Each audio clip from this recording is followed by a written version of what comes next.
हमारे यहां शास्त्रों में यह बताया गया धर्म क्या है, अधर्म क्या है। और धर्म और अधर्म शास्त्रों के द्वारा पता चलता है।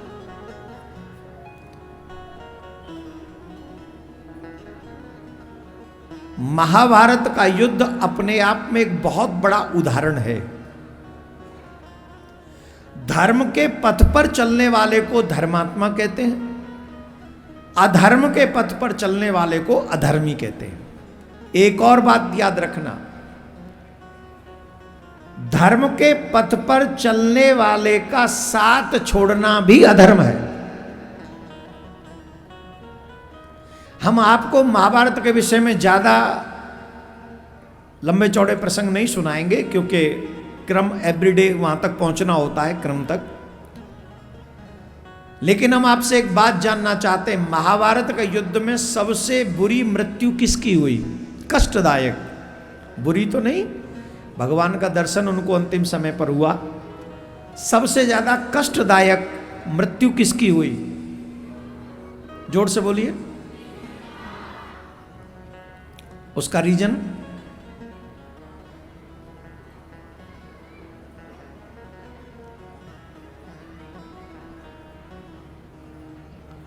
उसका रीजन बहुत महत्वपूर्ण है।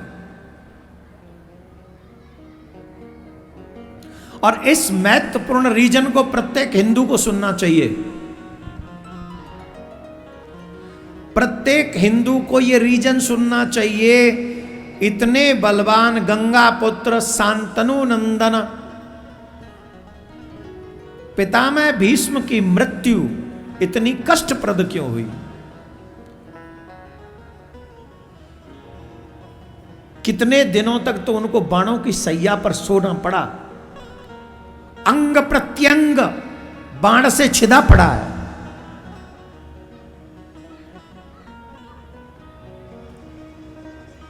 क्यों? किस लिए? इसलिए यह प्रसंग है उस समय का जिस समय हस्तिनापुर में जुआ खेला जा रहा था, द्यूत खेला जा रहा था।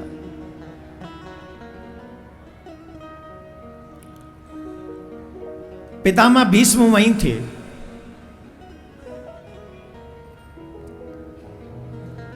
और उस द्यूत में भरी सभा में द्रौपदी को लाया गया। हम चाहेंगे 30 मिनट एकदम शांत रहिए। द्रौपदी को लाया गया भरी सभा में, वो भी रजस्वला स्थिति में। कौन सी स्थिति में? आजकल जैसी स्थिति ये वैसी नहीं।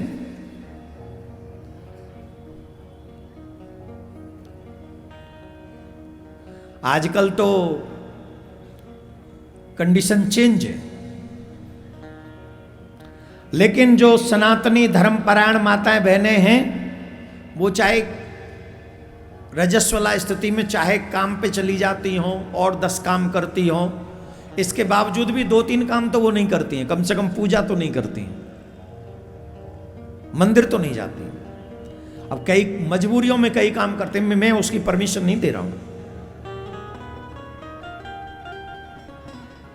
कई मॉडर्न लोग कह देते हैं पहले व्यवस्थाएं नहीं थी, व्यवस्थाएं हैं। आई डोंट नो कि वो ज्ञान कहाँ से आता है, और हम उस ज्ञान को अडॉप्ट भी कर लेते हैं। और कोई संत महात्मा अगर कोई ज्ञान दे भी, उसे समझाए भी, तो सोशल मीडिया का जमाना है, उसे रेल देते हैं सोशल मीडिया पे। हमने तो लोग ऐसे सेटिंग भी रखते हैं कि रेल दो इन्हें। ऐसा नहीं। राजनीति को और धर्म को एक दृष्टि से नहीं देखना चाहिए। धर्म वही धर्म है जो वाकई धर्म है। धर्म में मनमानी नहीं चलेगी। यहां पर कितनी माताएं बहनें ऐसी हैं जो कम पढ़ी लिखी हैं? हाथ उठाइए। जो कम पढ़ी लिखी हैं वो हाथ उठाइए जरा। क्या है? हम तो बिल्कुल भी नहीं है। I have never been to school, seriously I have never been to school. मुझे क्या फर्क पड़ता है? बोलो हाथ उठाओ जो कम पढ़े लिखे। ये जितनी भी कम पढ़ी लिखी माताएं बहनें हैं, ये सब जानती हैं कि रजस्वला स्थिति में मंदिर नहीं जाना चाहिए, भोजन नहीं बनाना चाहिए, पूजा पाठ नहीं करना चाहिए, सब जानती हैं जो पढ़ी लिखी नहीं है। तो जब पढ़ी लिखी नहीं है वो भी जानती हैं, तो पढ़ी लिखियों को तो ज्यादा जानना चाहिए। Am I right या रॉन्ग? जवाब दीजिए। पर करें क्या? जानना था कुछ और, जान लिया कुछ और। जाना था जापान, पहुंच गए चीन, है कि नहीं? क्या करें? राधे राधे बोलना पड़ेगा, जोर से बोलना पड़ेगा। तो रजस्वला स्थिति में पहली बात तो द्रौपदी को सभा में बुलाना नहीं चाहिए था, फिर भी द्रौपदी को बुला लिया गया। और जब द्रौपदी का वस्त्र हरण होने लगा, चीर हरण होने लगा, तो भी पितामह भीष्म मौन रहे। ये उचित था कि अनुचित? जोर से बोलो।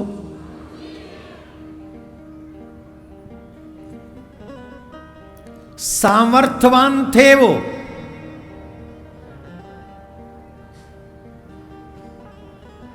ऐसे नहीं थे कि सामर्थ्य नहीं था उनका। अगर एक बार खड़े हो जाते, दुर्योधन का सामर्थ्य नहीं था कि उनको जवाब दे देता। सामर्थ्यवान होते हुए भी द्रौपदी का अपमान रोक नहीं सके वो।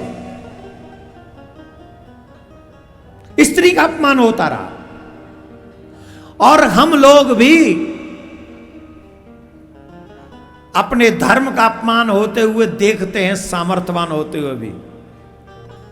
और एक बात कह के रह जाते, अकेले मेरे करने से क्या होगा। मैंने कई ऐसे सामर्थ्यवान लोगों को देखा जिनकी सामर्थ्य में कोई कमी नहीं, जिसे चाहे डायरेक्ट कॉल लगा दे, इतनी सामर्थ्य है। इतने बड़े बड़े लोगों से पहचान है लोगों की। लेकिन तिरुपति बालाजी के प्रसाद में मिलावट क्यों हुई, पशुओं की चर्बी क्यों मिलाई गई, इस पर एक वक्तव्य हम लोग नहीं दे पाते हैं। आजादी के बाद से हमारे ही मंदिर सरकार के अंडर क्यों है, इस बात पे हम लोग बोल नहीं पाते हैं। पाकिस्तान का बंटवारा हो गया, उसके बाद भी पाकिस्तान में, हिंदुस्तान में वक्फ बोर्ड है, पर आजादी के बाद भी सनातनियों के लिए सनातन बोर्ड क्यों नहीं है, हम बोल नहीं पाते हैं। हम मौन रहते हैं। आप इतने बड़े लोग, इतना बड़ा जन सैलाब, ईमानदारी से बताइए, क्या हमको मौन रहना चाहिए? अपने पूजा परंपराएं मंदिर नहीं बचाने चाहिए? अपने मरते हुए बच्चों को नहीं बचाना चाहिए? अपने बच्चों को चरित्रवान नहीं बनाना चाहिए? बोलो ना, कौन बनाएगा? किसकी जिम्मेदारी है? कौन निभाएगा ये ड्यूटी? हम अपनी आंखों से अपने समाज को मरता हुआ देख रहे हैं। हम अपनी आंखों से तिल तिल अपने देश को टूटता हुआ देख रहे हैं। अपने जीते जी अगर आज स्टार्ट नहीं किया तो यकीन मानिए हम अपनी आंखों से इस भारत के टुकड़े टुकड़े देखेंगे। और इसके जिम्मेदार आने वाली पीढ़ी नहीं, मैं और आप होंगे। आप भी होंगे उसके जिम्मेदार, मैं भी होऊंगा उसका जिम्मेदार, हम सब होंगे उसके जिम्मेदार। क्योंकि हम सबको अपना अपना स्वार्थ है। सबको 195 लोगों ने इस भारत की अस्मिता के बचाने के लिए नहीं, लुटाने के लिए वोट किया। वो 195 हिंदू थे। उनमें 37 में से एक भी ऐसा व्यक्ति नहीं था जिसने वक्फ बोर्ड के बिल के पास में समर्थन किया। एक नहीं था। 37 में से 37 मतलब 100%। वो अपने धर्म के साथ खड़े हैं, और हमारे 95% 95 तो चले ही गए। सनातन बोर्ड की आवाज एक सांसद ने उठाई, वो हमारे आगरा के सांसद चाहर साहब ने। एक व्यक्ति ने भी नहीं कहा कि सनातन बोर्ड बनना चाहिए। इसका मतलब है, अच्छा यहां कौन कौन चाहता है सनातन बोर्ड बनना चाहिए? आप हाथ उठा के बता सकते हैं, हम इतने में ही मान जाएंगे। कौन कौन चाहता है?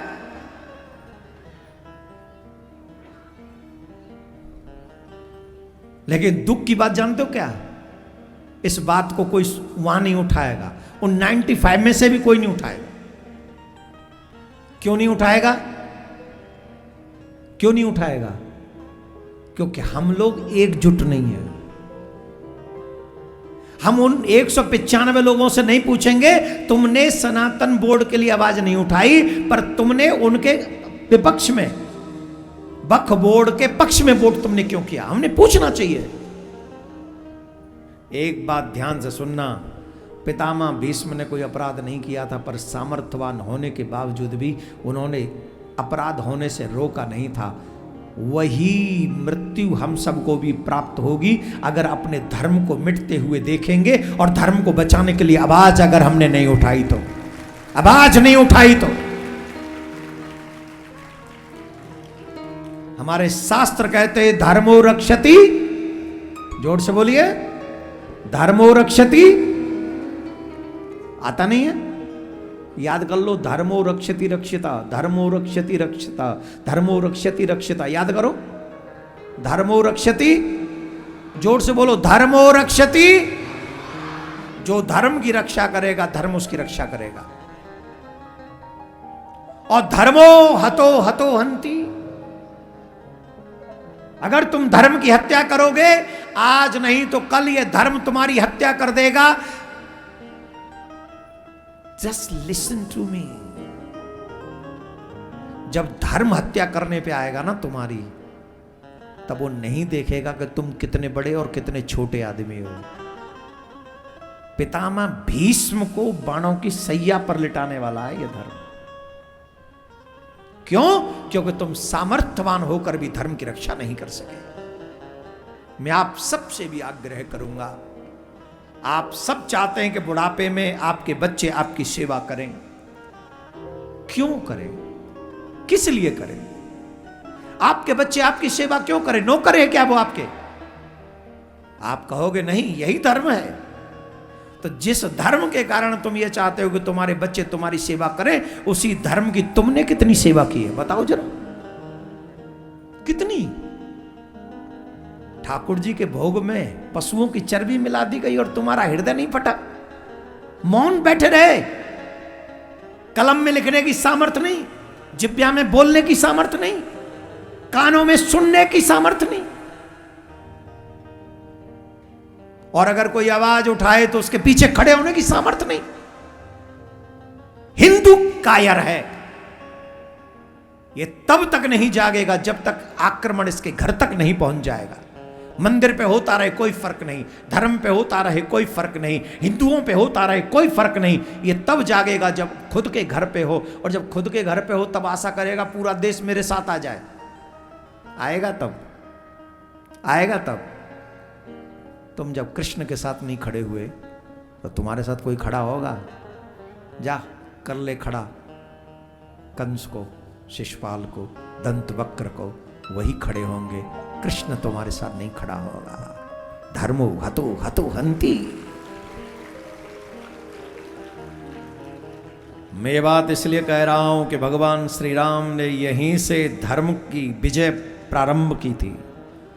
अगर बक्सर के लोग ईमानदारी से चाह लेंगे, गंगा मैया में डुबकी लगाकर एक बार प्रार्थना कर देंगे कि यस सनातन बोर्ड का निर्माण होना चाहिए, तो हमें लगता है गंगा मैया हमें खाली हाथ नहीं लौटाएगी, खाली हाथ नहीं लौटाएगी।